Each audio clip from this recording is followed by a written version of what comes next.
ઘણી બધી લાગણીઓ છે. શબ્દોમાં વધુ કહેવું છે પણ થોડું મુશ્કેલ લાગી રહ્યું છે.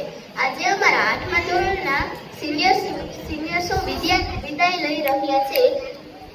વિદાય શબ્દ જ એટલે ભારે લાગે છે. 8મા ધોરણના બહેનો અમારા માટે માત્ર સિનિયર્સ ન હતા પણ અમારા માર્ગદર્શક અને પ્રેરણા પણ હતા. સ્કૂલના કોરિડોરમાં તમારા હાસ્યના અવાજ અને ક્લાસરૂમમાં તમારી મસ્તી અને દરેક ઇવેન્ટમાં તમારી હાજરી આ બધું હવે યાદોમાં જ રહી જશે. તમારી સાથે વિતાવેલા ક્ષણો હવે નાના લાગે છે.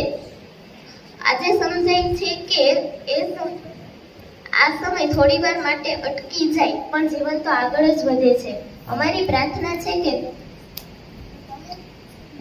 જીવનમાં આગળ વધો અને તમારા સપના પૂરા કરો અને જ્યાં પણ જાઓ ત્યાં ખુશીઓ ફેલાવો. પણ એક વિનંતી છે, અમે તમને ક્યારેય ભૂલશો નહીં અને તમે પણ અમને ક્યારેય ભૂલતા નહીં. આ વિદાય નથી, આ તો એક નવા સફરની શરૂઆત છે અને આશા રાખીએ છીએ કે ક્યારેક ફરી મળીશું એ જ સ્મૃતિ સાથે. ધન્યવાદ.